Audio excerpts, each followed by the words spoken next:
The auction yard reeked of hot metal and horse sweat, and Eli Red Crow's stomach soured as soon as he stepped down from his saddle. Dust clung to his boots, and the sun was already blistering the back of his neck. But worse than the heat was the laughter, sharp, greedy, hard, with the kind of edge that men used when they knew no one would stop them. He didn't want to be here. He told himself that 3 times on the ride in, but it hadn't changed a damn thing. His last good mare had gone lame, and the other gelding had turned up snakebit 3 nights ago. He couldn't herd cattle on foot, and he couldn't run a ranch on pity. So here he was, Hamilton stock sale, bottom of the barrel, bargaining with wolves. The auctioneer's voice cracked through the noise. Next lot, 2 bay geldings. Not pretty, but sound. The horses were brought out thin-hipped ribs showing eyes dull from poor feed. Still, their legs were straight and they stepped clean. Eli sized them up and stepped closer to the rail. 12 to start, the auctioneer barked. 12 for the pair. Come on, boys, they'll walk further than your wife talks. Laughter pealed through the yard. A few hands went up. Eli waited, watched. A bid came in at 13, another at 14. He kept his face neutral. Patience, his mother used to say, was a blade sharper than any spur. 15, he said, raising his hand. 15 from the back. The auctioneer scanned the crowd. Do I hear 16 silence? A few men scratched their beards. One spat into the dirt and turned away. Going once, going twice, sold 15 to the quiet man in the back. The gavel smacked wood sharp as a slap. Eli exhaled, but the moment didn't settle. The auctioneer grinned too wide, leaning forward like he had one more card to play. He lifted a hand, and Eli caught the flick of his wrist. And hell, the man said, almost chuckling, take the girl too. She came in with the horses, thrown in free. The laughter roared now. It broke across the yard like a busted gate, vulgar, eager, ugly. Eli stiffened. She was half hidden behind the geldings, barefoot, rope around her wrists drawn tight. Her dress hung in tatters, shoulder-torn hem dragging in the dirt. Her head was down, hair black as pitch falling forward, face obscured, except for the line of her mouth, tight, bloodless, unflinching. She didn't cry, didn't flinch, didn't move, just stood there, like furniture, like livestock. What the hell is this? Eli said, voice low. The auctioneer shrugged. Came with the lot. No papers, no name. Ain't worth the sweat it'd take to chase her. She talk, not a word. Stared straight through the wall of the kitchen they tried putting her in. Dumber than the horse, I'd wager. Another round of laughter. Someone whistled. A voice shouted. Put a saddle on her. Eli's jaw locked. His hands curled tight over the rail. A man stepped forward from 2 stalls down, thick, red-faced gut like a whiskey barrel under a sweat-stained vest. His eyes were fixed on the girl. Not with curiosity, with possession. I'll give you $2 for the trouble, he said. Eli recognized him then, Marshal Deke Hollis's cousin, Virgil Pritchard, a man whose name carried a shadow longer than his shadow ever cast. 2 years back, a girl vanished after riding home from church beside him. Nothing was ever proven. Nothing ever was. The girl didn't look at him, but her hands, bound and trembling, curled into fists. I didn't buy a woman, Eli said flatly. Didn't charge you for one either. The auctioneer smirked. Call it a bonus. Pritchard stepped closer. She don't belong to him. Hell, she don't belong to anyone. Least not yet. The girl took 1/2 step back, barely more than a shift of weight, but Eli saw it. The flicker of fear swallowed so fast it nearly vanished. He stepped forward, slow, deliberate. His boots scuffed in the dust. Untie her, he said. Silence snapped across the yard like a cracked whip, Pritchard blinked. "Now hold on," I said, "untie her." Eli didn't raise his voice. He didn't need to. The auctioneer hesitated, his smile faltering as he glanced between the two men. Then he snapped his fingers. "Cut her loose." A stable boy ran forward with a pocket blade sawing through the rope. It fell in dusty coils. The girl didn't move. Then her hands dropped and she swayed just once before steadying herself on the nearest gelding fingers digging into its mane. "She's yours now," the auctioneer said, but there was unease in his voice. "No," Eli replied, gathering the reins. "She's hers." He didn't look back as he led the horses from the yard. He only listened for the hush that followed in his wake, and the sound of bare feet behind him following in the dust. They walked half a mile before either spoke, or tried to. "You don't have to follow me," Eli said over his shoulder. "You're free." Silence. "I didn't buy you. You understand, still nothing." He turned. She stood 6 feet behind him, head-lowered, arms loose at her sides. She wasn't running. She wasn't begging. She was waiting. "I've got a ranch about 4 hours east," Eli said. "You can rest there. Eat. Tomorrow go wherever you want." A pause. Then just enough to catch it, she lifted her head. Her eyes met his sharp, dark, steady. Then she dropped her gaze and started walking. Side by side now. They made the rest of the journey without words. The summer sun blistered the earth, and the dust turned gold under their boots. Flies buzzed the geldings, flicked their tails, and Eli glanced at her only once when she reached down, tore a strip of cloth from the edge of her skirt, and wrapped her cracked feet. Not a sound, not a wince. He offered her a canteen. She took it, drank, handed it back. He didn't know her name. He didn't ask, but when they reached the ranch and she stepped through the threshold of the bunkhouse without hesitation, he understood one thing. She had nowhere else to go. And she'd rather walk barefoot through fire than ever be roped again. That night, Eli sat alone in his kitchen, staring at the cold plate he couldn't eat, thinking about the yard, the rope, and the fists she'd made with her hands. Outside, the bunkhouse lamp flickered once. He didn't sleep. Because something told him the girl hadn't come with the horses by chance, and trouble, real trouble, was already riding their way. They looked at me like I was less than nothing, so I became what they feared most, unseen. Eli Redcrow rose before dawn, same as always, boots thudding on plank floors, the stale scent of ash and old coffee still lingering in the corners of the room. He scrubbed a hand over his face and glanced through the window. The horizon was a thin red knife slicing open the dark, and for a long moment he stood watching it, unsure why his chest felt too tight for breath. The bunkhouse door stood open. He grabbed his coat and stepped into the yard, expecting maybe to find the girl gone, vanished into the night, like a shadow finally free of the rope. But she wasn't gone. She was crouched beside the corral, her dress hitched up to the knees, hammer in one hand, a rusted nail in the other. A loose rail that had been sagging for months now sat flush in its post. She tested the repair with both hands, nodding once, then moved to the next. Eli walked over slowly, boots crunching in the dirt.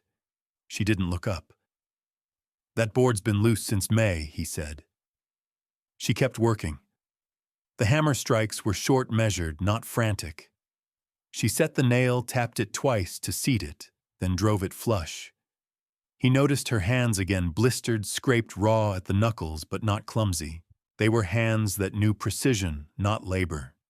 Hands that once turned pages, not hay. "You don't have to do that," he said. That was when she paused.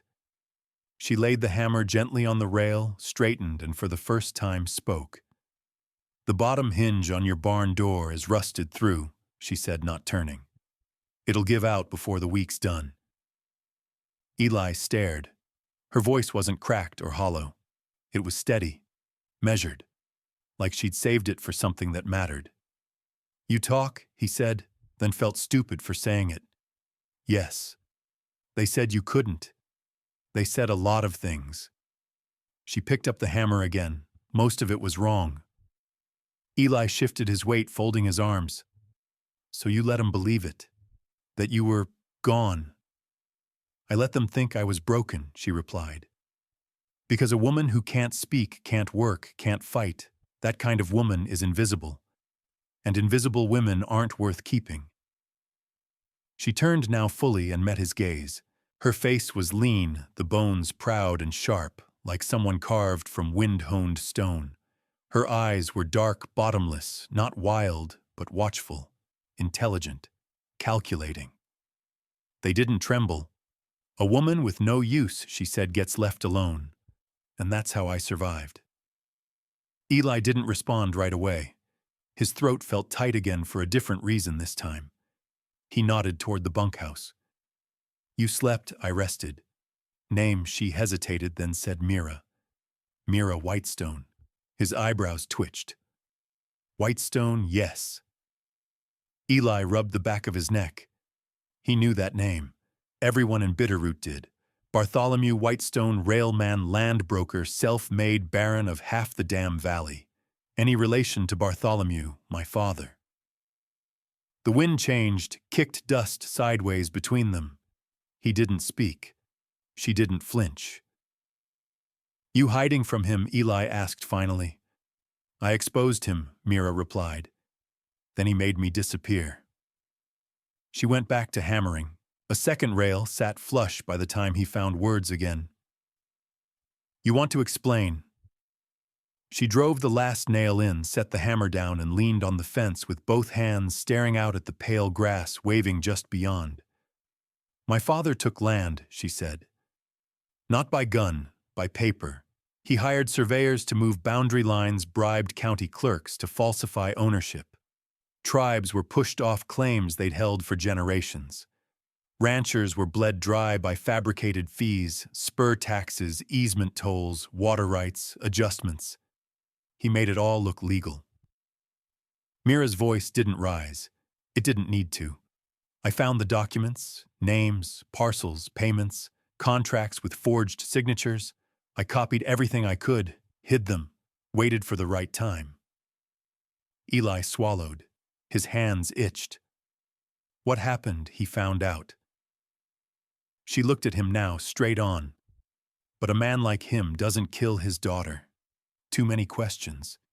Instead, he sells her. Quietly. Barters her to a cattle freighter heading west. And from there, I was passed like a ledger no one wanted to balance. Until the auction." Eli exhaled slowly. How long? 7 months. Her hands had tightened around the fence rail. She noticed, released it, forced herself to breathe. Then she looked at him. "I'm not asking for pity," she said. "But I am asking for help. Because I didn't just memorize what I saw. I remember every figure, every parcel, every name." She tapped her temple with 2 fingers. "It's all here." Eli took off his hat, ran a hand through his hair. "If that's true," he said, "there are men who'll kill you just to keep it quiet." "I know." Her voice was quieter now. "That's why I need to ask you something, and I need you to answer honestly." He looked at her. "Do you want me to leave?" Eli turned and looked out across the land. His land, such as it was. Dry corral, leaning barn, house his mother died in, after fighting to keep it afloat, with hands too worn to grip a spoon.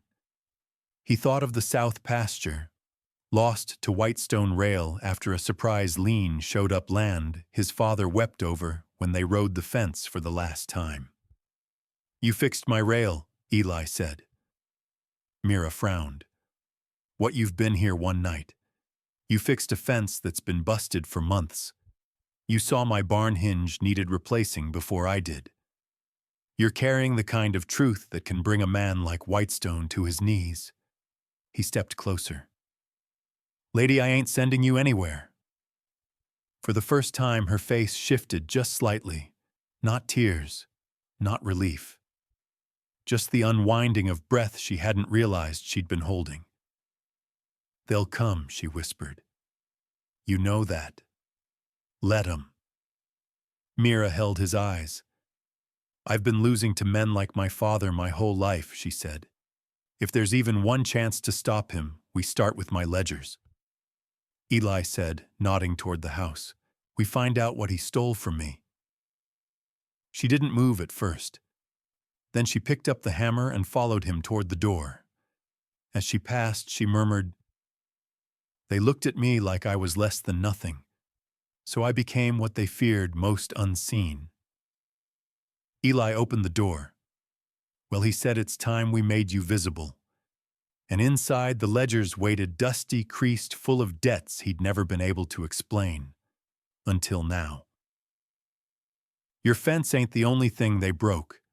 They moved the lines on your soul.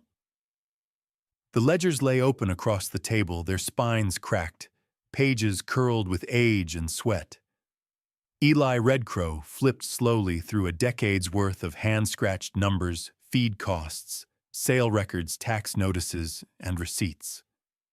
The ink was faded in places, but not enough to erase what it all added up to loss, slow and steady. Not just cattle, not just pasture. Something deeper. Mira sat opposite him, sleeves rolled to her elbows, brow furrowed in quiet focus.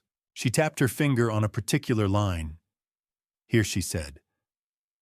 You paid $30 in a spur fee for right-of-way access across Mercer-owned rail land. Eli nodded. South fence line. They put a marker in 2 years after my father passed. Except it wasn't Mercer land, she replied. Not then. I saw the original territorial survey. The right-of-way runs 30 yards north.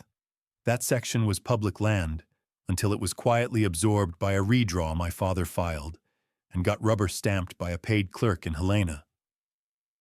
Eli stared at the page. So I was paying them to cross a road that didn't belong to them for 8 years, she said.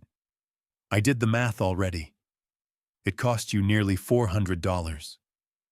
His fingers curled on the edge of the table.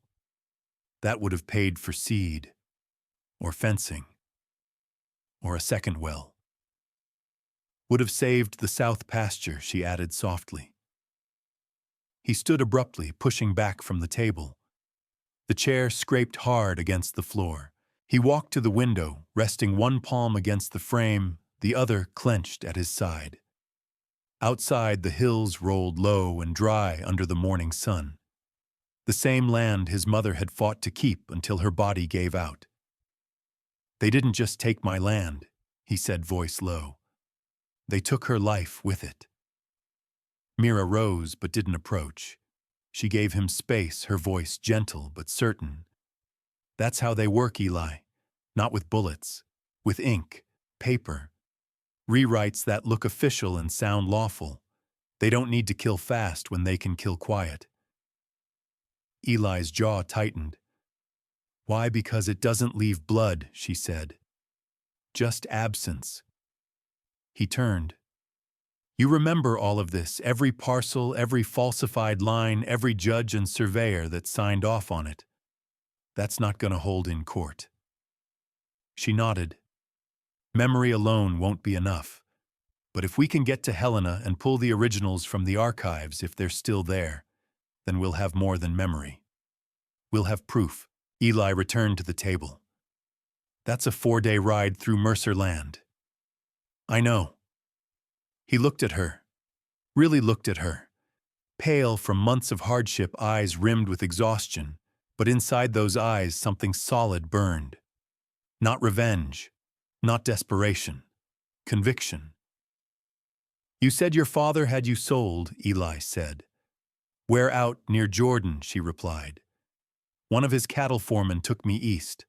I was bartered for labor food gear, moved through 6 ranch camps, always at night, always under watch. You tried to escape twice. She hesitated. Didn't go well. He saw her knuckles whiten against the edge of the table. She unclenched slowly. The last place dumped me at the auction. Figured I'd die there. Or worse. She looked him in the eye. I was ready to vanish. Then you said 2 words, and everything changed. Eli leaned in, voice rough. I said, untie her. That's all. And no one ever had. He looked down at the open ledgers. His father's handwriting stared back steady, neat, and defeated by the end. My father died thinking he'd failed, Eli said. He used to sit right here, same table, tracing the same numbers. Said he couldn't make the sums work no matter how hard he tried. He wasn't wrong, Mira said. The game was rigged. He told me once, just before he passed. They moved the lines, son. Don't let 'em move the lines. Eli paused. I thought he was rambling. She reached for the page and turned it, revealing another record of payment, this time for water access. Mercer filed a diversion claim on your creek, she said. 2 years ago. If it gets approved, they can legally cut off your supply. They can't do that. They can, she said grimly, if nobody challenges it. They count on silence, on fatigue. Most men break before they make noise. Eli sat back down heavily. What are they going to do when they find out you're alive? Send someone worse than the men who traded me. Like who? Mira didn't answer right away. She went to the sink, filled a tin cup, drank, then turned to face him. Marshal Deke Hollis, she said. He's my father's cleaner. Wears a badge, but he's not law. He's enforcement. Killed 3 ranchers under the guise of transport. Called them flight risks. One of them tried to expose the same documents I did. Eli blinked. You're telling me a federal marshal territorial, she corrected, with a jurisdiction wide enough to silence anyone inconvenient. My father helped get him posted out here. Called it a necessity. The room went still. If we ride, Eli said, we'll need to leave before anyone knows you're here. I can map a route, she said. There are trails they don't know. Ones I remember. You'll ride with me? She smiled, barely a flicker. Only if you promise not to tie me. He managed a dry laugh. Deal. A shadow passed over the window. They both went still. Eli crossed the room and peeked through the curtain. A rider approached, tall, lean, moving slow. Not in a hurry, not a threat. But not a stranger. Tall Bear, Eli said, stepping back. Mira arched an eyebrow. Friend, neighbor, he said. Good man. Salish. Fought beside my father. Knows more about these hills than I ever will. He opened the door as Tall Bear dismounted. The man's long braids swayed in the breeze. His shirt was dusted with trail and time. He tied his horse to the post, then met Eli's gaze with a quiet nod. Morning, Tall Bear said. Eli nodded back. You ride early. I ride when things feel off. Mira stepped into view. Tall Bear's eyes tracked to her, calm but alert. Not judgmental, just weighing what mattered. He looked at Eli. You brought her from the auction, she followed me. That true, he asked Mira. She lifted her chin. It is. Tall Bear stared for another long breath, then nodded. There's been talk, he said. Someone wired out from town last night. Long message. Clerk said it mentioned a woman. Quiet girl with dark eyes and rope burns. Eli's stomach dropped. Who sent it? Virgil Pritchard. Mira stiffened. Name means something, Tall Bear asked. Marshal Hollis's cousin, Eli muttered. He was at the auction. I'd say you've got a day, maybe less.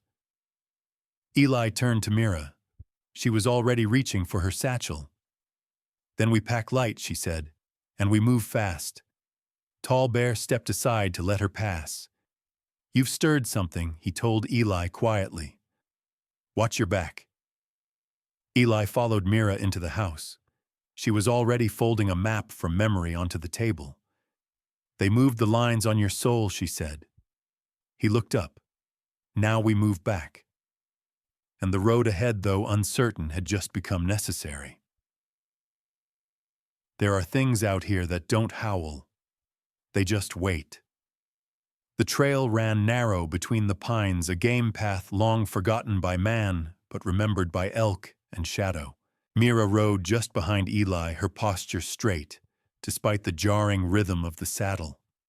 Every sound felt louder out here, the snap of a twig, the flap of a crow's wings, the creek murmuring secrets to no one. Eli's horse slowed near a bend where the ridge dropped sharp into mist. He raised a hand, signaling quiet.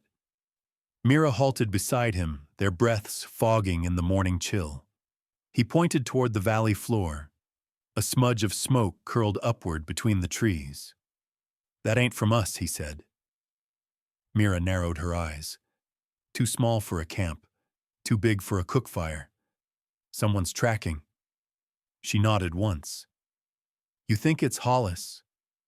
If it ain't, it's one of his hounds." They rode without speaking for another mile before cutting left, off the path, slipping into deeper brush, where sunlight barely touched ground. Eli dismounted, first knelt, and swept the dirt with his glove. "No fresh sign," he said. "But if they're close, we need to lose the trail altogether." Mira slid down, brushing pine needles from her skirt. "You trust Tall Bear with my life." "Then we head for his cousin's canyon. You said it cuts through limestone and pine, yeah. That's the kind of place my father's men won't follow. Not unless they've got blood in their mouths." Eli led his horse forward by the reins. "We'll keep to rock for a while. Leave nothing behind." The canyon opened slow, as if the earth had yawned centuries ago and never quite closed again. High cliffs rose jagged on either side, wind-carved and silent. The air here tasted of mineral and old storms. Midday passed without a word spoken. The land around them absorbed noise, breath, and time alike. It was Mira who finally broke the silence. "You ever get tired of being hunted?" she asked, her voice low but steady. Eli glanced at her. "A man gets used to it. I never stopped running long enough to know." They reached a narrow ledge overhanging a stream. Eli gestured for her to stop, then helped her down. They tethered the horses beneath an outcropping and unrolled a canvas between two boulders. Mira sat cross-legged, the map between her knees, her finger tracing ridgelines. "There," she said. "If we reach the salt flats by dusk tomorrow, we can cut straight into the pass. No one would expect us to take the open stretch." "It's hard country," Eli warned. "No cover, no water." "I've been through worse," she replied. "And so have you." He watched her for a long moment. "What happened to your mother?" The question hung there like thunder before it breaks. "She died when I was 9, Mira said. Consumption, they called it. But it wasn't sickness that hollowed her out. It was silence. She didn't speak. She wasn't allowed to." Eli exhaled slowly. "Your father. He wanted her to be a figure, not a person. Told me early that women were vessels, meant to be filled, emptied, and quiet in between." He looked away. "I learned young," she continued, "that men like him fear only two things, truth and exposure. I wasn't old enough to stop him, but I was old enough to listen." Eli said nothing for a while. The wind moved through the canyon like breath through a sleeping lung. Then he said, "When I was 16, a man named Jarvis took 2 calves from our pen in the night. My father rode out alone the next morning, came back with the calves, 1 bullet hole in his hat and a long cut across his jaw." Mira waited. "I asked him why he didn't take me. He said, 'A boy fights for the thrill of it. A man fights when he's got no choice left.'" He picked up a stick, stirred the dirt idly. He told me if I ever drew my gun, I better be ready to bury something I couldn't bring back. Mira's voice dropped to a whisper. That's what I'm afraid of, Eli. He met her eyes. I don't want this to end with a bullet. Not for him. Not for me. I want to win without disappearing. Then we need more than proof, he said. We need people willing to stand with us. And you know where to find them. Maybe. Night crept in quiet and uninvited. The sky turned to velvet studded with stars as sharp as flint. Mira shifted beneath the canvas, the blanket pulled to her shoulders. Eli leaned against the stone wall beside her, one hand on his rifle. She stared at the ceiling of sky. There are things out here that don't howl, she whispered. They just wait. Eli didn't answer, but he didn't sleep either. They left before dawn. The salt flats stretched pale and unforgiving beneath a sky smeared with blood-orange light.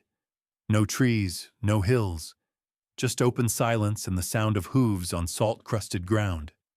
They moved fast. Too fast, maybe. By mid-morning, Eli caught sight of something in the distance, low and fast-moving kicking dust. A single rider. We're not alone, he muttered. Mira twisted in her saddle. One of his men, Eli, raised his spyglass. Not Hollis, not yet. But someone who knows how to track. Can we outrun him? No, he said. But we can outsmart him.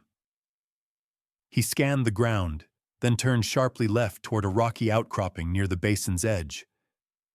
We make a stand there, he said. He'll think we're hiding. But he doesn't know what's waiting behind those rocks. And what's that tall bear's cousin? We passed her signal fire 3 miles back. Mira's face lit with something close to hope. You think she'll help? She owes me, and she hates Hollis worse than you do. They galloped hard, the dry air clawing at their throats. As the rocks rose up around them, Eli turned in his saddle to watch the rider close the gap. He wasn't dressed like Law. No badge, just dust leather and a long rifle slung over his back. He's no marshal, Mira said. No, Eli agreed, but he's a message. They rode into the rocks and vanished from sight. Even fire needs permission to burn out here. The land decides. The rocks closed in like jaws, as Eli and Mira slipped between sandstone pillars, shaped by centuries of wind and rain. The terrain flattened into a narrow hollow littered with brush bones and secrets. The sun had climbed higher but brought no warmth. Shadows pooled beneath the ledges, and the air carried the scent of scorched sage and something older ash, maybe. Eli slowed his horse to a halt, lifting a hand to hush Mira.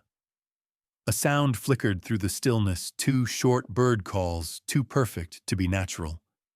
He returned them once low, once high. Silence followed. Then from a narrow crevice ahead, a woman stepped out. She wore a dark red serape and had her black hair braided close to her head. Her eyes were flint, her mouth unreadable. Thought you'd never come, she said. Eli dismounted. Morning, Lona. Lona Gray Fox nodded toward Mira but said nothing. She's with me, Eli added. Lona looked Mira over not unkindly, but like someone measuring wood before cutting it. You bring heat, she said finally. I can smell it on you. Then we won't stay long.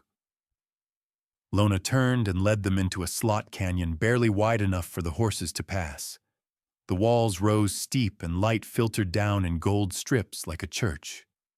The smell of cedar smoke hit them as they emerged into a sheltered camp, a circle of stone with a canvas lean-to, a buried fire pit, and rows of herbs hanging from a makeshift rack. You still living, ghost, Eli said quietly. Only way to stay alive, Lona replied. You want tea or time? She inclined her head. Then speak. Eli glanced at Mira, who stepped forward and unfolded the documents she'd kept tucked in her blouse. Lona squatted by the fire pit and watched as Mira spread them on a flat stone map's letters and a half-charred ledger page with the Mercer name stamped at the bottom. This proof, Lona asked. Part of it, Mira said. The rest is in Helena. If we can get there without dying. Lona touched the map with one long finger. This line here, I know it. My grandfather trapped beaver along that stream before the Mercers fenced it. They never owned it.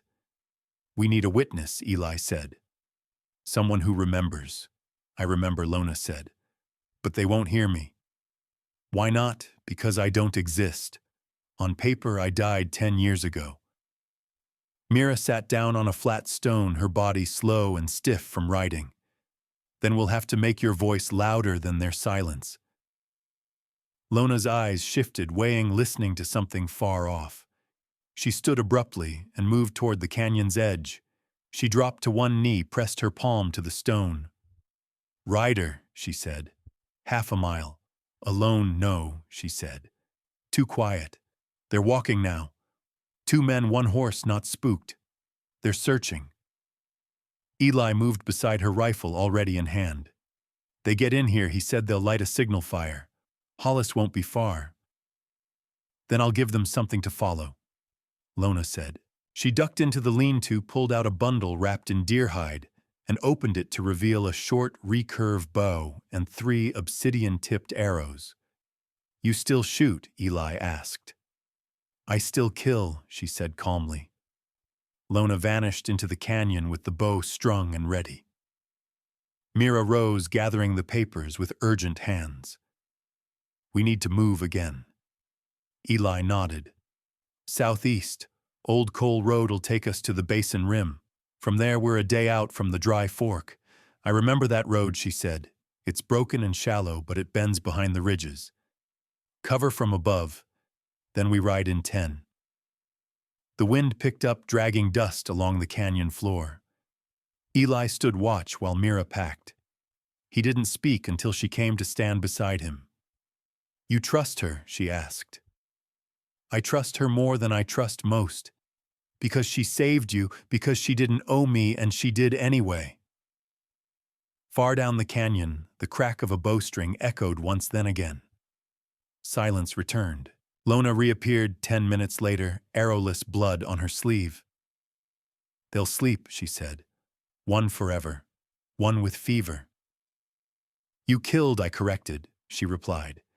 They knew your name, Mira, and they knew mine. That's too much knowledge for 2 strangers. Mira looked down. Then we leave now. Lona handed Eli a rawhide pouch. Dried meat herbs for fever and a compass that still points true. You'll need it in the ridge. Eli squeezed her shoulder. You ever want to speak again? I'll make sure they hear you. She nodded once. Even fire needs permission to burn out here. The land decides. He mounted. Mira followed. They rode out of the canyon without looking back, the stone walls closing around Lona like a secret folded shut. The coal road wound cracked and gray beneath their horses' hooves, silent but steady. The wind rose as they reached the basin's edge, and with it the sky turned sallow with a storm that hadn't yet declared itself. By evening they reached an old line shack half sunk into a hill. The roof sagged but held. Inside, the air was dry and still. Mira built a fire from scavenged pine. Eli laid the papers out again on the wooden floor. We're close now, he said. Too close, she replied. We need allies. Eli looked at her. There's someone I knew once, she said. Before my father sold me off. A school teacher, raised by the Lakota. Her name's Esther. She's the kind of woman people listen to even when they pretend not to. Where is she now, living under the name Esther Running Deer? Last I heard, she was west of Forsyth running a 1-room schoolhouse. Eli sat back. That's half a day detour. I know. Worth it. Mira looked up from the fire. She taught me what justice meant, before I ever saw it twisted. Eli nodded once. Then we ride at dawn. Outside, thunder rumbled across the plains, but inside the shack, two people sat with firelight in their eyes and something sharper than resolve in their bones. They were no longer hiding. They were becoming visible. She taught with a rifle over her shoulder and a Bible in her hand because out here both could save a life. The trail to Forsyth curved through thick cottonwood groves, their bare branches scratching at the sky like ghost fingers. The storm had passed in the night, leaving behind a wash of scent, wet soil, thawing sage, and the faint iron tang of the earth stirred too deep. Mira rode ahead, scanning the ridgeline, her braid damp and dark with mist. Eli followed in silence, his thoughts caught somewhere between the warmth of the fire and the edge of war. He knew they hadn't escaped. The schoolhouse stood alone on a knoll just beyond the broken fence line. One chimney smoked thinly, paint peeled from the shutters, and the bell tower leaned a touch to the east, but it was upright. A lone flag fluttered from a stick above the door, an old Lakota ribbon tied to a cedar branch. Mira dismounted first, walking up the path with hands open and empty. "She'll see us before we see her," she whispered. "I'd count on that." Before they reached the porch, the door swung open. A woman stepped out, rifle slung across her back skirts, tucked into worn boots, eyes sharp behind round spectacles. Esther Running Deer didn't smile, but her breath caught when she saw Mira. "Didn't think I'd ever see you again," she said.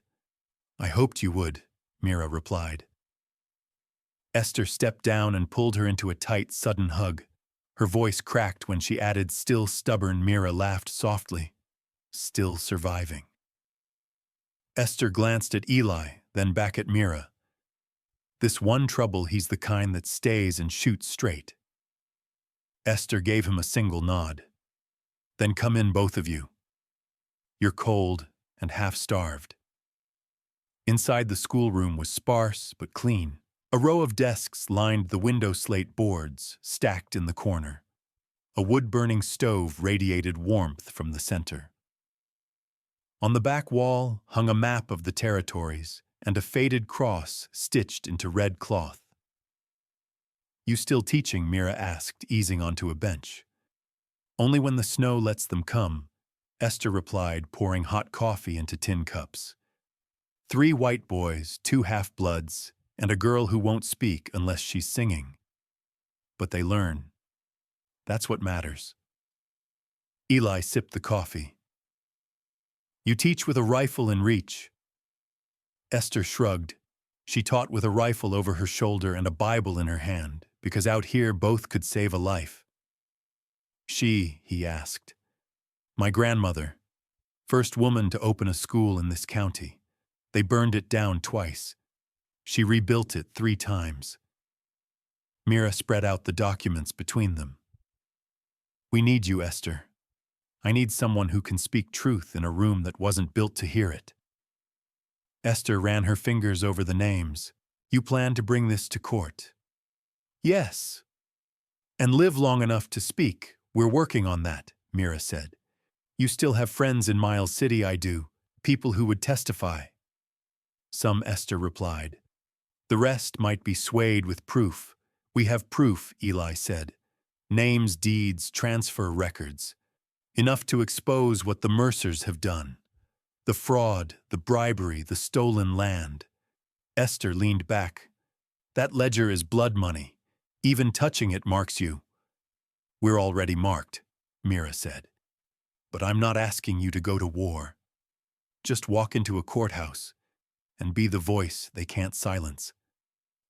Esther stared into the fire. "They took my brother's land for agricultural use. He never recovered. Died with red clay still under his fingernails." "I remember," Mira said softly. "That's when you started carrying the rifle." Esther stood. "I'll come with you." Mira reached for her hand. "Thank you." But Esther added, "You'll need more than a school teacher. Hollis Mercer has ears in every town from here to the capital." He'll know you're coming. We figured as much, Eli said. You'll need protection. Mira raised an eyebrow. You know someone, Esther smirked. I know someone Hollis Mercer tried to kill, and failed. By dusk, they left the schoolhouse behind this time with Esther beside them, riding a stout dun mare she'd raised from a colt. The wind picked up again, scattering dry leaves across the trail. They rode northeast, cutting across low bluffs and scrub pasture, heading toward the Black Horse Tavern, a roadhouse built into a cliffside known more for broken jaws than for broken laws. Esther led the way, pausing once as they approached a shallow ravine. She'll be watching from the ridge, she said.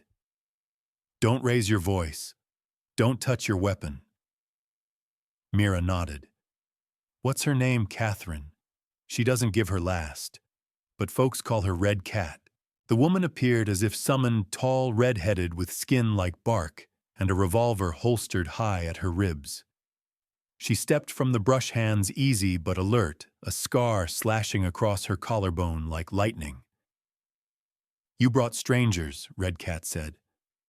I brought the kind that bleed when cut, Esther replied. Red Cat looked Eli over. You the one that broke Hollis's jaw in Bridger Gulch? Eli didn't blink. He called Mira a possession. Red Cat spat. Should have broken more than his jaw. Esther stepped forward. They need passage protection and names. Hollis has lawyers and deputies. They've got truth and the law. Red Cat snorted. Law's just a loaded word until someone dies for it. I thought you might be tired of watching people die. Red Cat stared a long while, then nodded once. You've got one chance. I'll get you to the edge of the Capitol. After that, it's all yours. Mira held out her hand. That's enough. Red Cat clasped it. Then we moved before dawn. They camped near a dry stream bed that night.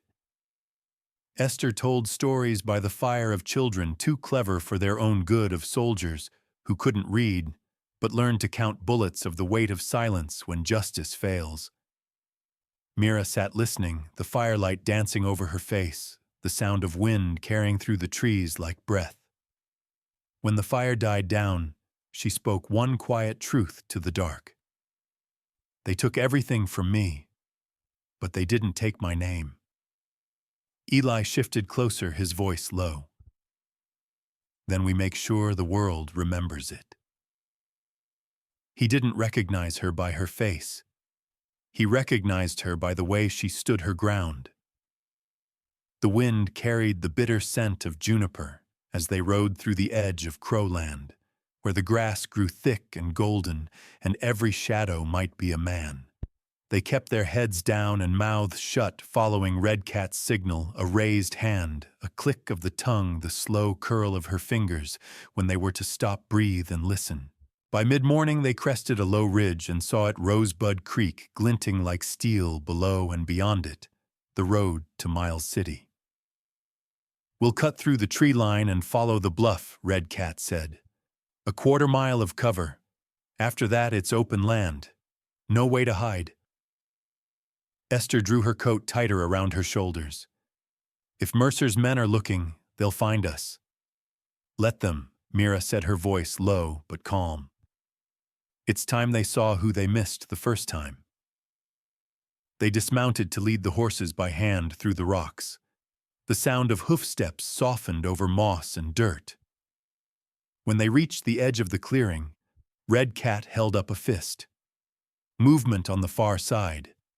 Two men, one on horseback, one crouched by a tree scanning the horizon. Their rifles rested easy but not lowered. Red Cat whispered, "Scouts, not Mercer's men." Eli narrowed his eyes. That one on the horse name's Avery Dalton, Hollis's cousin. The other I don't know. Doesn't matter, Mira said. If they see us, they'll send word. Then we don't give them time. Red Cat pulled a rifle from her back and dropped to one knee. I'll spook the horse. When it bolts, we run. Esther glanced at Mira. You ready for this? I've been ready since the first lie was signed with my name. Red Cat fired. The horse reared, shrieking as the bullet struck near its hoof. The rider tumbled off and both men scrambled behind trees. Move, Red Cat shouted. They sprinted downhill, horses trailing behind, sliding over loose gravel and gnarled roots. Bullets sang overhead. One cracked through a branch beside Mira's head.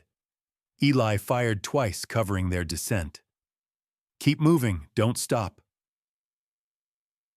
They reached the creek and crossed in a breathless rush, boots slapping through cold, churning water. Mira slipped once, but Esther grabbed her arm and yanked her forward. Red Cat brought up the rear, her coat streaked with mud and blood. They didn't stop running until the road was beneath their feet and the trees behind them. Red Cat bent, double panting. That'll bring more. We're almost to Miles, Mira said. Esther stared ahead. Not yet. Look. A buckboard wagon was coming over the hill, dust trailing behind it. A single driver, broad-shouldered, gloved hands on the reins, face shaded beneath a wide-brimmed hat. Mira squinted. Then she froze. What is it? Eli asked. She stepped forward, slow, cautious. He didn't recognize her by her face, he recognized her by the way she stood her ground. The wagon rolled to a stop. The man blinked once. Mira, her lips trembled. I didn't think you'd still be here. He dropped the reins and jumped down. I buried you. I buried myself. He stared at her, breathless. They told me you were dead, that your father sold you south and you vanished. I came back. Why to end it? For all of us. Esther stepped beside her. Who is he? My brother, Mira whispered. Jacob. Jacob looked at the others, then back at Mira. Is this what it's come to, running through the brush, chased by Mercer's dogs? It's come to truth, Mira said, and standing where it matters. He rubbed a hand down his jaw. I still got friends. A judge in Miles used to owe father. And I've been keeping ledgers too, things Hollis didn't want anyone to see. Mira stared at him, stunned. You have proof I've got more than that, Jacob said. I've got names, dates, every deal Mercer made behind closed doors. Why didn't you come forward? Eli asked. Jacob glanced away. Because I was a coward. I thought if I stayed quiet, they'd leave me alone. But they didn't. Mira touched his arm. It's not too late. He met her eyes.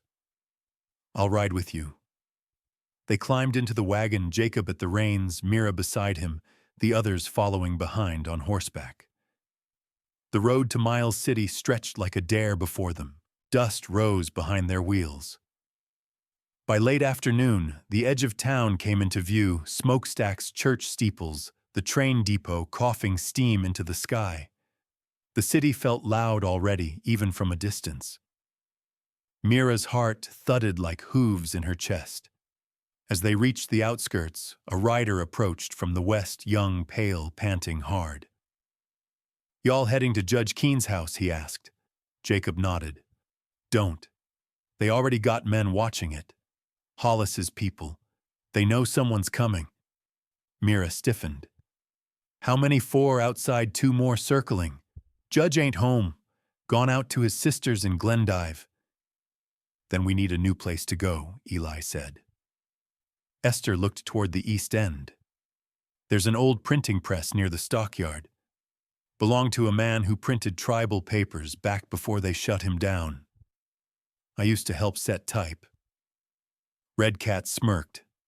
That'll do. Let's put the truth on paper. They turned down an alley, slipping past wagons and barking dogs, and pulled into a courtyard of rusted gears and fallen signage. The building smelled of ink and mildew. Inside the press still stood tall iron and waiting. Esther ran a hand over its frame. It still works. Just needs new rollers. Jacob opened his satchel and pulled out a thick stack of yellowed pages. Let's make Hollis famous. Red Cat lit a lantern. Eli stood watch at the door rifle resting on his shoulder, and Mira, heart racing, stepped to the press. "We don't wait for justice," she said. "We print it ourselves." Truth smells like ink and metal, and it echoes loudest when the liars start to tremble. The first crank of the press groaned like a door to an old tomb long sealed. Dust bloomed in the air, and the metal jaws clanked shut on the typeset words with a stubborn finality. Mira pressed the handle again, sweat prickling her brow, fingers blackened with ink. The wheels turned, the rollers caught. The first sheet of paper slid out smeared but legible. Esther took it gently, holding it to the light from the open window. "An accounting of the Mercer fraud names, lands, and lies," she read aloud. "Dated, signed by Jacob Crow, witnessed by Mira, Eli, and Red Cat." Jacob nodded, his hands shaking slightly as he added the next blank sheet. 1,000 copies. That's what we need. Enough to reach the courthouses, the churches, the general stores. The truth needs legs. Red Cat added dry pages to the line stretched across the room with twine. "It'll have legs once it's in the right hands. But if Hollis gets wind of this..." Eli was already reloading his rifle. "He won't be polite about it." They worked in shifts through the night. Mira ran the press. Esther proofed every page with hawk-eyed diligence. Jacob penned a letter for every parcel, each addressed to a name that could not be bribed. Red Cat stood near the door, shotgun across her lap, unmoving as stone. Eli patrolled outside, boots crunching in circles, smoke from his pipe trailing like a ghost behind him. At dawn, their hands trembled from exhaustion, but a stack of nearly 400 papers stood ready. Mira watched the rising light glint on the edges of them, truth raw and bleeding. Each sheet a nail in the coffin of the men who had buried her alive. Truth smells like ink and metal, and it echoes loudest when the liars start to tremble. Esther tied the bundles. "We'll ride out 3 ways. One of us heads south, one west, one stays and spreads the word here." "I'll stay," Mira said. "It's my name on the first page." Jacob frowned.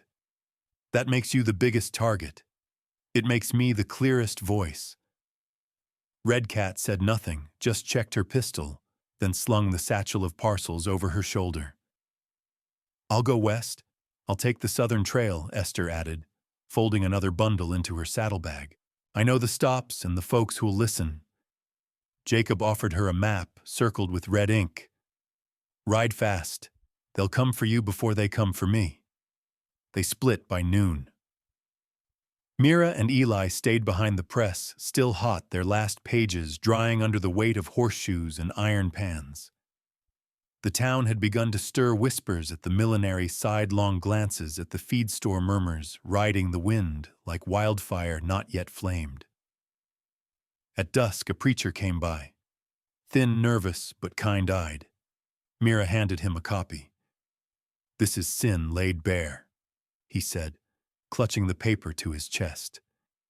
"You sure you want the righteous to read it?" "I want them to remember what righteousness means," she said.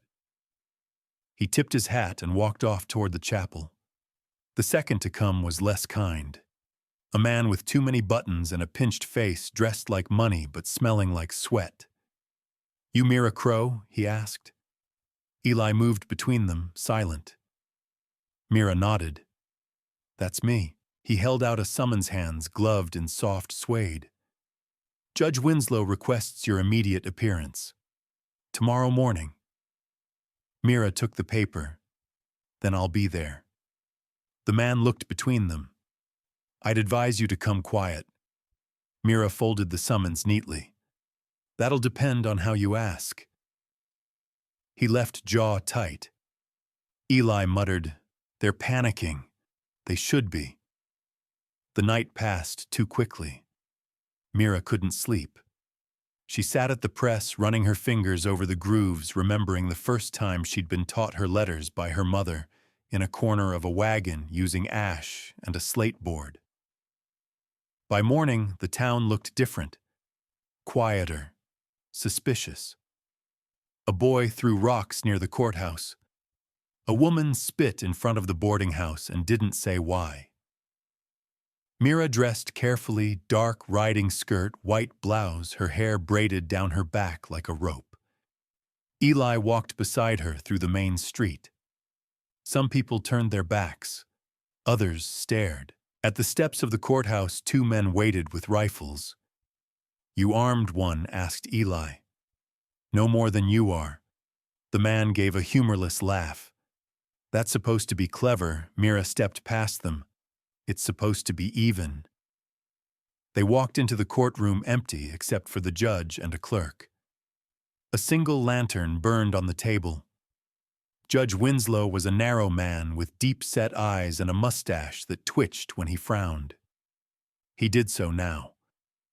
"You've caused quite a stir, Miss Crow." "I've caused truth," she answered. He picked up a page from the pile before him. This document names nearly 25 men, 2 law officers, and Hollis Mercer himself. It also accuses the council of bribery, because they took bribes. And you're the daughter of Joseph Crow, a man who stood to benefit from these lands. My father is dead. Winslow glanced at her. So he is. And now you've risen like smoke. Mira leaned forward. I didn't rise. I was buried and clawed my way back. The judge tapped the page. This is evidence? Yes. And you know what that means, that I'm finally heard. He nodded, almost impressed. This could take down a dozen powerful men. Good. But it could also get you killed. I've already died once. Winslow folded the paper. The sheriff has been notified. There will be protection. Your testimony is scheduled in 3 days. Until then, I suggest you don't sleep in the same bed twice. Eli smirked. We're used to that. They left the courthouse to a sky painted with dusk and blood. Back at the press room, a letter waited on the table. No signature, no return. Eli opened it. His face darkened. What is it? Mira asked. They found Red Cat's satchel, empty, south of the hills. Mira's breath stopped. She might have escaped, Eli said. She's not easy to catch. Mira clenched her fists. Or she's bait. Eli nodded. They're not done. Not by half. Mira looked at the press, at the ink still drying at the stacks of truth, waiting to burn or be born. We don't back down now, she said. Not when the storm's just beginning. A woman's silence can bury a man, but her voice can resurrect the dead. The morning cracked open with a gray sky and the smell of wet stone. Mira sat alone at the window of the printing shop, watching fog roll in over the rooftops. The stack of printed pages beside her was smaller now, thinned by messengers and strangers who had taken the truth in hand and vanished into alleys and taverns. Somewhere out there, words were moving faster than horses, and she could feel the tremble of change like thunder still far off. But thunder always comes. She didn't move when Eli stepped into the room behind her. His boots scuffed the floor softly, respectfully. She's still missing, he said. Mira nodded. Red Cat doesn't vanish without meaning. Either she's playing dead or she's real dead. Eli didn't answer. There was nothing worth saying. Esther's heading back from the South Line, he said. Sent word with a rider, says the papers are spreading. Said someone posted 3 of them to the church door in Terry. She's got guts. She's got faith, Eli murmured. That's more dangerous. Mira rose and pulled on her coat. Time to make ourselves seen. They left through the back alley, the city still waking up in fits and whispers. A milk cart rattled past the driver, staring too long. A child clutched a fresh sheet in her hand, like scripture. A group of men leaned outside the saloon reading a copy nailed to the porch post, arguing in sharp tones. As they crossed Main Street, Mira saw them. 3 horses, 3 riders. One was Hollis Mercer. He hadn't changed much, still broad, still smirking like the world belonged to him. His coat was too fine for the road. His boots didn't carry dust, but the eyes, those had changed. Not cold, not even cruel. Afraid. He saw her and smiled anyway. "Well now," Hollis called. "If it ain't the miracle come walking. Did someone forget to bury you proper?" Mira stepped forward, chin high. No one ever knew how. Hollis laughed. The men beside him didn't. "You're stirring up something fierce, Mira? That ain't wise?" "I'm not here to be wise." "No," he said, dismounting. "You're here to be loud." Eli moved beside her hand, resting easy near his revolver. "You don't scare me," Mira said. "You should be," Hollis replied. "You're holding a match over a powder room. Then let it burn." Hollis took a step closer. His voice dropped low. "I could end you in the street, Mira. No trial, no page of ink, and the folks would cheer. You think they care about the Crow name or truth? They care that you lied, and they care more every hour." He studied her head, tilted like she was some new kind of creature. "You're not the girl I remember. I was never the girl you thought you owned." Something flickered in his jaw. "Be careful. Your brother's still breathing, and you're still pretending he didn't write every word in that paper." He turned away. "You've made your war. I've got mine." They watched him ride off, hooves echoing down the street like war drums. Mira didn't move for a long time. A woman's silence can bury a man, but her voice can resurrect the dead. They returned to the press just as a messenger arrived, dusty, wind-whipped, and nervous. "There's trouble," he panted. "Judge Winslow, he's gone. They say he fled in the night. Left his bench, his papers. Everything." Eli cursed. "That's no accident. He's not the only one," the writer added. 3 councilmen disappeared. One wagon headed west, another was seen crossing the river at daybreak. Mira looked down at the fresh sheet in her hand.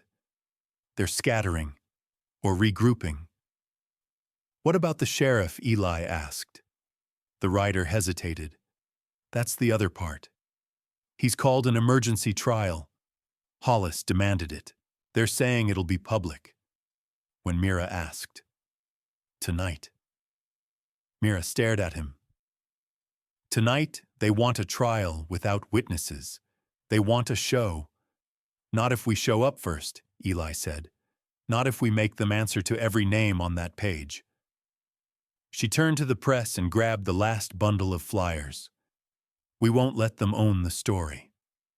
By mid-afternoon, the square outside the courthouse filled with a noise like rising wind voices, boots, folding chairs, scraping wood horses tied to rails. The air buzzed with questions. Mira stood in the crowd, Jacob beside her, his face pale but set. "They've pulled in every deputy this side of the powder," he said. "They'll need them." The doors creaked open. A crier stepped out. "All rise for the presiding council of the Provisional Court." Mira didn't move. Neither did 100 others. Inside, Hollis Mercer took the front bench. He didn't look at Mira, but she saw the way his hands twitched when he reached for the gavel. "By authority of this territory, we call to order the trial of Mira Crow, accused of sedition, libel, and unlawful agitation." The room murmured. Mira stepped forward, voice clear. "I call to order the trial of Hollis Mercer, accused of theft, bribery, unlawful annexation, conspiracy, and attempted murder." The silence fell hard. "You don't get to dictate the court," Hollis snapped. "I have every page to prove what I've said. Witnesses, dates, records, none of it's certified." Mira held up a ledger. "It's in your hand." signed by you. Jacob Crow's copy. Your dealings with Judge Winslow. Council kickbacks, the forgery on the land grants. I've got the press ready to run another 2,000. Someone in the crowd clapped. Then another. Then the sheriff stepped forward. Mr. Mercer, he said, voice dry. I'd like to see that ledger. Hollis froze. Jacob passed it to him. As the sheriff read, the crowd pressed forward. Hollis backed toward the bench. You brought this on yourself, Mira said. You lied, and now your lies wear boots and shout. He looked at her like he had something else to say, but he didn't. Not when the sheriff raised his voice and said, Take him. Hollis struggled, but not long. They dragged him out, his voice lost under the roar of boots on floorboards. Mira stood still, heart shaking inside her chest. Eli touched her shoulder. It started, he said. The war's broken open. She looked toward the horizon. Somewhere out there, Red Cat might still be watching. We're not finished, she said. We've just begun. Even when the house is burning, some men will sit in the parlor and play cards. It rained the night after Hollis Mercer fell. Not a storm, not the kind that came with warning, just a steady low drizzle that soaked through the town like a secret, finally weeping. Mira sat on the wooden steps of the printing shop, her knees drawn to her chest, the hem of her dress heavy with mud. Behind her, the press was silent for the first time in weeks. No ink, no pounding. Just the muffled creak of the building settling into itself, like an old man after battle. Jacob came out with a blanket and handed her a mug of chicory coffee. She took it without speaking, eyes fixed on the empty street. He's gone, Jacob said, sitting beside her. She didn't ask who he meant. They both knew. Hollis Mercer was locked in the territorial jail under heavy guard, waiting for a circuit judge to be summoned from Missoula. That could take weeks, time enough for memory to fade or fire to reignite. Does it feel done to you? She asked. Jacob shook his head. It feels quiet. That's not the same thing. Inside the shop, Esther and Eli argued over names on a new petition. Mira could hear their voices through the walls, Esther's sharp, deliberate, Eli's low and stubborn. They were trying to build something with the pieces Hollis had shattered. Reclaimed land, legal reversals, a new council, but some structures were harder to dismantle than a man's reputation. Councilman Letts is still sitting in his chair, Jacob said, and Councilman Mira added, Judge Winslow's missing, but no one's raided his cabin, because no one wants to believe this is more than one man. They sipped their coffee. Do we keep printing? He asked. Yes, she said, but not just the names. Jacob looked over.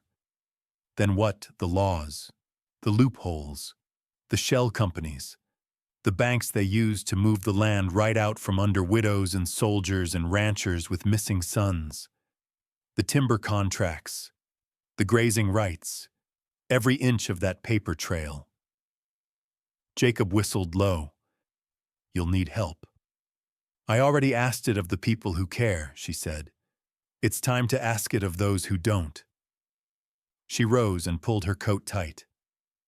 Get Eli. We're going to the Queen. The Queen of Butte wasn't royalty, but she ruled the undercurrent of the town with a gaze sharp as broken glass and a ledger full of secrets. Her saloon, the Silk Hornet, stood on the edge of the rail yard, painted blood red with black trim like a wound stitched too late. Mira pushed through the doors, damp curls clinging to her face. Eli followed, hand near his hip, but eyes calm.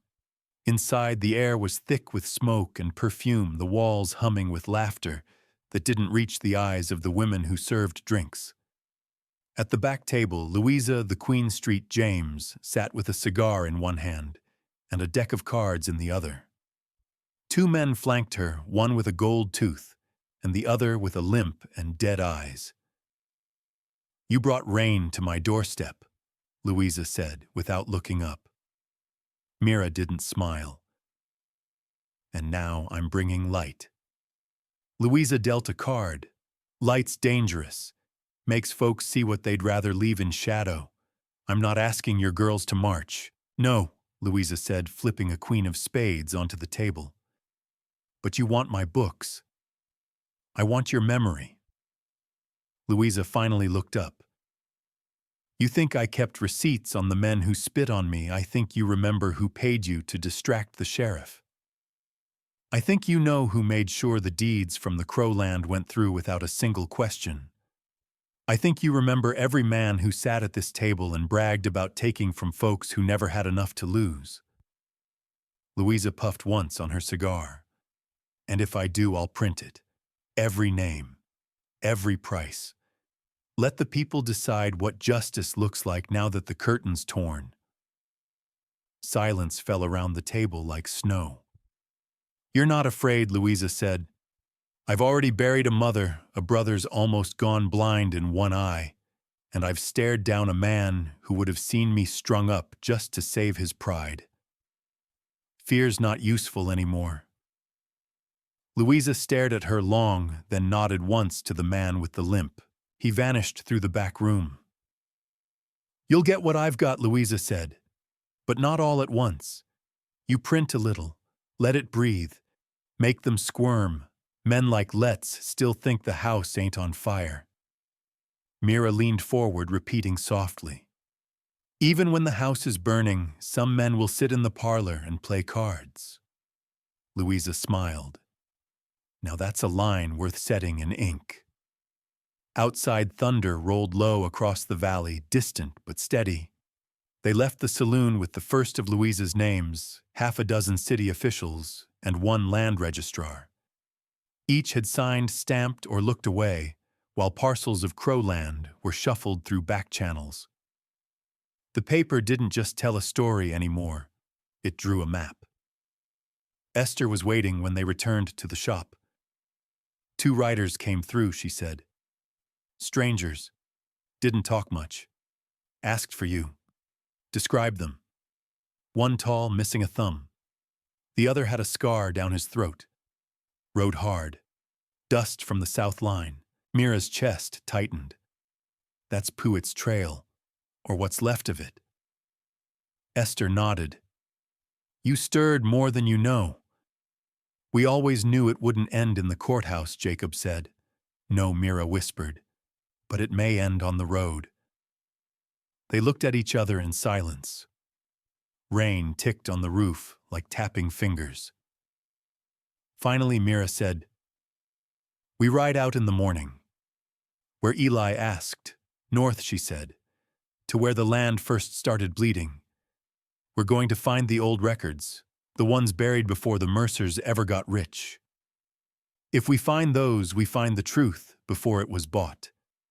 And if the men who destroyed them are waiting," Esther asked, "then we remind them we're not here to be wise. We're here to be loud. Truth doesn't wait for silence. It breaks it." The ridgeline burned orange in the dawn light, casting long shadows down the butte. Mira sat atop her mare shoulders, damp with fog fingers white-knuckled around the reins. Behind her rode Jacob, Eli, and Esther, all quiet, as the trail narrowed, winding into the gulch where the old land office once stood. Only brambles and wind now marked the foundation of what had been the heartbeat of the land, the place where titles changed hands and theft wore a paper crown. They dismounted at the edge of a dry creek bed. There, buried beneath a crumbled cedar frame and rusted safe door, lay what they had come for, the archived land records before Mercer's rise, untouched by fire, only because no one thought to look this far back. "I used to ride through here with my brother," Jacob murmured, lifting a warped board from the heap. "Before the fences, before the guns. Before the lies," Mira said, kneeling by a half-sunken crate. Eli moved to her side and jammed a crowbar into the cracked lid. With a groan, the wood gave, revealing a stack of ledgers soaked in mildew but still legible. Mira pulled the top one into her lap, pages stiff and yellowed. Names filled every line. Carter Talbot spotted, elk, running deer, each attached to parcels of land that now bore Mercer's stamp. But these names were dated years earlier. "This proves it," Mira whispered. "He didn't just steal land. He erased people." A shot cracked overhead. Jacob dove behind a stone outcrop, dragging Esther with him. Eli grabbed Mira's shoulder and pulled her back just as another bullet split the crate. The papers scattered like feathers in the wind. Two riders appeared on the bluff above, rifles in hand, eyes cold and sure. One was the scarred man from Esther's warning. The other rode like a ghost face, masked, movements sharp. They didn't shout. They didn't warn. They fired. "We're boxed in," Jacob called. "Not if we move along the creek," Eli shouted, firing twice in return. One of the shooters ducked. The other flinched but held steady. Mira stuffed what pages she could into her satchel. "Cover me." She ran low along the gully's edge, boots slipping on shale. The smell of wet rock and gunpowder clung to the air. Esther followed with the remaining pages under her coat face streaked with dirt and defiance. They scrambled out the far side of the wash as Jacob's rifle barked behind them. The masked rider dismounted and gave chase on foot, moving like he'd hunted in canyons all his life. Eli turned, fired again, and clipped the man's shoulder. He dropped, rolled, and fired back. "Go," Eli shouted to Jacob. "I'll hold here." "No go." Jacob hesitated only a breath, then followed the others into the brush. They rode hard toward the edge of Bitterroot, the land sloping downward in waves of pine and fog. Behind them, gunfire faded, but Mira's breath stayed shallow. Every time they found truth, death circled close behind. By late afternoon, they reached the edge of Dunlin Ranch, an abandoned sheep range once owned by the Stonecrow family, before being driven out by tax levies no one could explain. Mira remembered a quilt that used to hang in the window, and how her mother once bought lamb's wool here before winter. They made camp in the ruins of the barn. No fire, no words, just breath and pages. Mira laid the rescued records in a line along the floorboards. Each showed ownership, purchase date, and handwritten receipts signed by tribal elders and military officers alike. Before Mercer, before the judge, before the lie became law. "This is it," she said. "The beginning." Jacob leaned over her shoulder. "And if the end comes before we get back..." Mira looked at him, eyes calm and filled with the same fire that had carried them this far. "Then they'll still have to reckon with what we left behind." They rode into Butte at dawn, 2 days later, escorted by Marshal Hammond, an old warhorse of a man who had once jailed her brother for stealing a mule, and now carried their evidence like gospel. In the courthouse, the circuit judge, Alton Graves, waited in silence. His hair was bone white, but his eyes still held the edge of a man who remembered fighting for something before money took its place. Mira stepped forward and placed the ledgers on his bench. "These are the original land deeds from the Southern Basin. Names struck from the record, titles erased." Judge Graves leafed through the pages slowly. His jaw tightened, and for a moment Mira saw something shift, remorse maybe, or shame. "This is enough to indict," he said. "Not just Mercer," she added. "Letts, Brand, Judge Winslow. 3 councilmen, 2 surveyors. We've published their names already.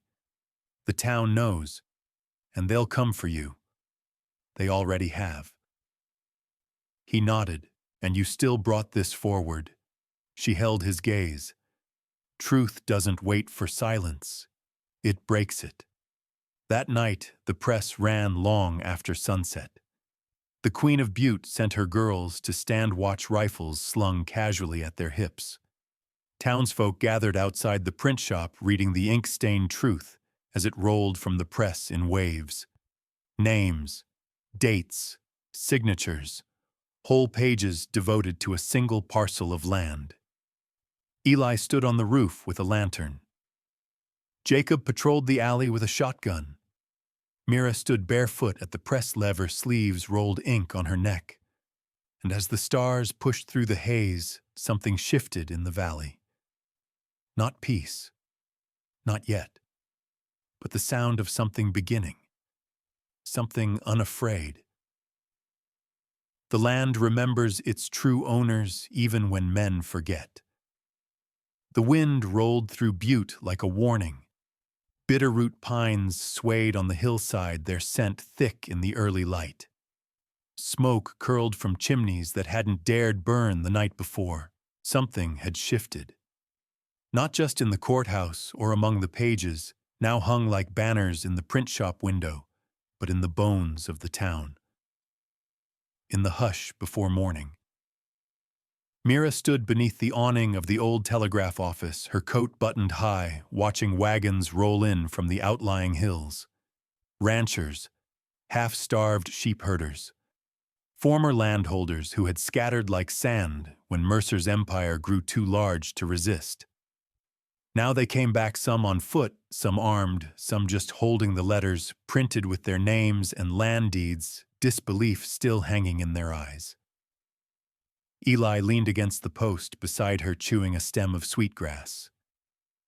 "You done what your brother tried to do and didn't live to see." "I didn't do it alone," she said. "No," he agreed. "But you lit the match."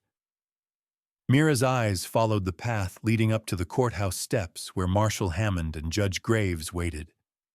The air was tense with more than cold. She could feel Mercer's absence in the silence, as if the man's power had left a hollow so wide, even fear couldn't fill it anymore. Jacob arrived from the alley, mud on his boots, a revolver holstered openly at his side. "They're waiting for you," he said. She nodded and stepped into the light. The courtroom was standing room only. Miners packed the rear hats, clutched in rough hands. Women lined the benches, children at their sides. Old men in worn coats sat next to half-blood sons and Métis granddaughters. It wasn't a trial, it was a reckoning. Judge Graves rose. "The matter before us is not just legal, but moral. A question of theft concealed as law, of ownership forged through fear." Mira walked to the center, the weight of dozens of eyes pressing into her spine. She pulled from her satchel the final document, Mercer's original contract with the Northern Survey Company. The ink had faded, but the seal was still visible. And with it, proof that land assigned to tribal families had been marked for seizure years before any supposed delinquency. She held it high. He built an empire on a lie, on maps that moved boundary lines by inches, on bribes paid in silence, on names vanished from ledgers. But the land remembers its true owners even when men forget. A murmur moved through the crowd like the first wind before a storm. Some nodded, some wept. Jacob stepped forward next. "My pa signed this land over not because he wanted to, but because Mercer sent his riders to torch our barn and beat his brother near dead. He kept the paper with blood on it as proof. We found it under a loose board." Then Esther, quiet but steady, spoke of her father, who died in debtor's prison because he dared question the tax hikes that came overnight, issued by men who never set foot on the land they claimed. By the time Eli approached, the courtroom was still. He didn't speak. He laid his father's old journal on the judge's bench. It bore only a few words. They came with pens instead of pistols. Took more that way. Graves adjourned court before the noon bell. He walked straight to the post office and wired Helena. An hour later, the response came: indictments approved. By sunset, the sheriff was hauling Judge Winslow from his private rail car. Surveyor Letts was dragged from a brothel by the Queen of Butte's girls. Brand the banker tried to run, but was stopped at the bridge by ranchers who hadn't set foot in town for 5 winters. Mercer was gone. Word was he'd crossed into British Columbia the night before with 2 wagons and a head start. But Mira didn't chase him. The lie had been severed at its roots. He would rot in his exile. The press never stopped that night. On every doorstep before dawn lay a single folded page. Across the top, in bold letters, "Reclaim what was yours." A list followed. Dozens of names. Families long driven out. The missing, the shamed, the stolen from. Under each a parcel of land and its rightful claim. Spring came late, but when it did, it came fast. Snow melted into runoff. Wild rye pushed up through the blackened fields. Birds returned, and so did people. Jacob took back his father's old land near Elk Creek, built a new barn with his own hands. Sometimes Mira saw him ride past with a coonhound at his side and a shotgun across his back just in case. Eli stayed near the pass, guiding those who came home over routes less watched. Sometimes he vanished for days, then returned with a family of 7 and a story he wouldn't tell. Esther taught letters to children in the old chapel that once held nothing but wind and dust. Her hair grew silver at the temples, but her voice never wavered again. And Mira, she walked the line of the old stone fence each morning, boots damp with dew, notebook in hand. She charted every blade of grass, every ash stump, every hidden root. She drew maps the way the land meant them, by memory, by blood, by truth. One evening, she stood by her brother's grave at the edge of the property. The stone read, "Micah Wenatchee," he tried. Eli came up beside her and handed her a folded slip of paper. "What's this?" she asked. "Letter from the Territorial Council. They want you in Helena. Official recognition, protection for the lands reclaimed. They're offering you a title." She looked down at the grave again, then at the hills washed in gold. "I already got one," she said. He smiled. "What'll you do with it?" She turned her face to the wind. "Keep it from falling silent again."